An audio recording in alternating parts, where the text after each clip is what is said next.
Bom dia pessoal, daqui Bruno Baixo da Portugal Gamer.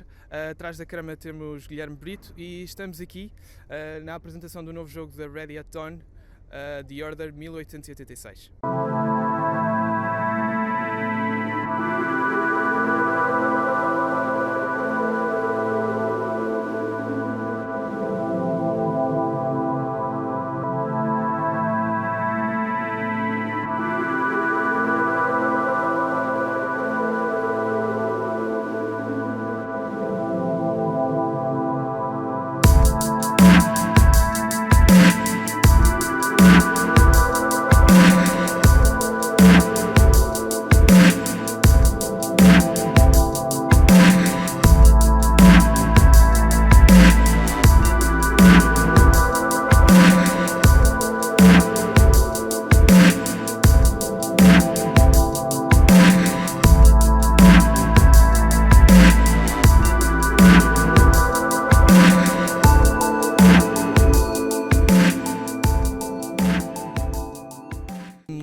Bom dia pessoal, daqui Bruno Baixo da Portugal Gamer e estamos aqui com o Weerasuriya e vamos falar sobre o jogo The Order 1886. So, very nice to meet you. Pleasure meeting you too. First question, you guys have been traveling a lot these days, so how is the experience going so far? It's pretty cool actually to hear from different territories, to hear from different fans, from press.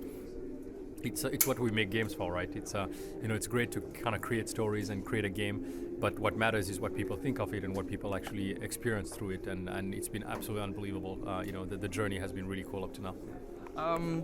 You guys have been developing this game for like 5 years. You and even more. I mean, Andrea told us that you've been writing this story for like 10 years or something.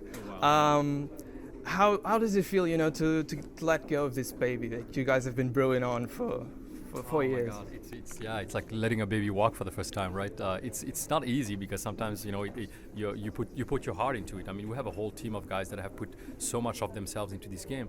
You always kind of are a little worried. There's always a little bit of fear, like how are people going to perceive it? But the great thing is like the response that we've had since the moment that we revealed the game has been pretty cool, and it's actually fueled us in some ways. Everything that people have said actually have fueled us to go like, all right, we need to do more. It's scary, it's pressure, it's a lot of pressure, but it's good pressure because actually it's healthy pressure that makes us challenge ourselves all the time. Another thing is, since you're the creative director, what was like the main inspiration for this game? I mean, obviously you've got a lot of the British culture and the 19th century, but what pushed you, further than that? What pushed me actually, there's multiple sources, and it came from not only me but a bunch of people actually in the company. It was the things that we love about the media that we watch and that we experience, and games have had a huge influence. Of course, people that are friends of ours that have made games actually have influenced what we've done.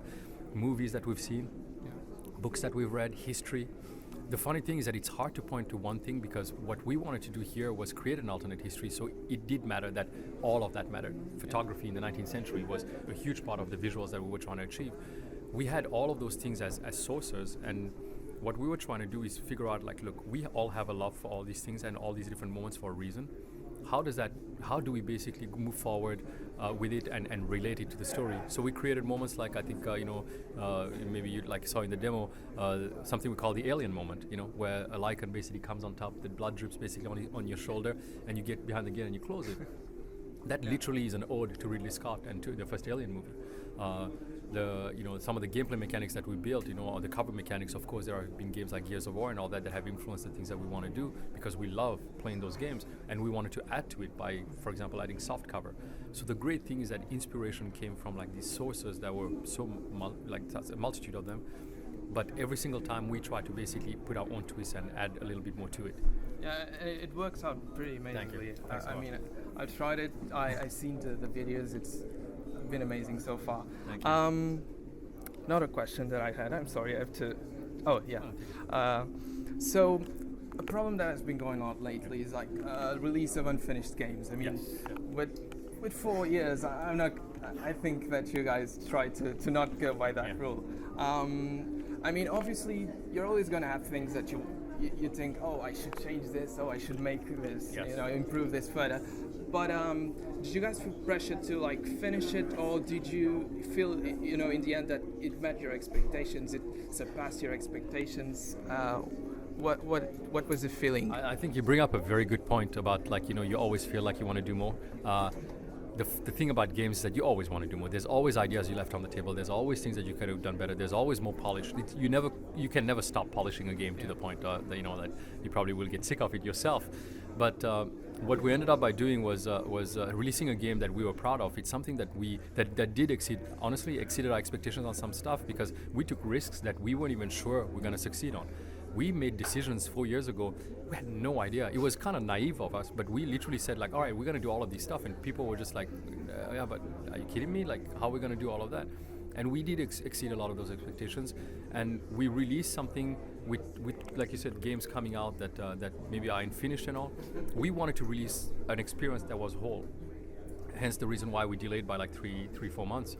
Was not because it was like, oh my god, what do we do from here? It was just, we just have a little bit more time to spend to polish this, and if we do that, it's better for the player. Yeah. And ultimately that's why we do this. We make this for the player. We make games for ourselves as well because we love doing this. Yeah. But we love telling stories and giving gameplay experience to people, and that's the point. And polishing games and releasing games that are complete is the least we can do for all the players out there that are waiting to play. All right. Final question. From what Andrea told us, I mean, you've built all this world, so you guys have got to have like new ideas in mind. You guys are planning to do new stuff. What's the next big step for Radiaton? The next big step is the same step that we've taken actually all the way through. It's a very simple one for the team. It's do what we love. Every game that we've made, we've pitched. So we pitched Daxter to Sony at the time. We went to Santa Monica to pitch Sony Santa Monica to pitch God of War. We went back to Sony, Computer Entertainment to pitch The Order. Every single time it was, what does the team want to do? We have ideas. We have quite a few ideas. I mean, of course, there's a lot in this storyline and all that. But we have a lot of ideas about what we want to do in the future, how we basically want to move this IP, other stories that we have in mind, technology that we want to explore.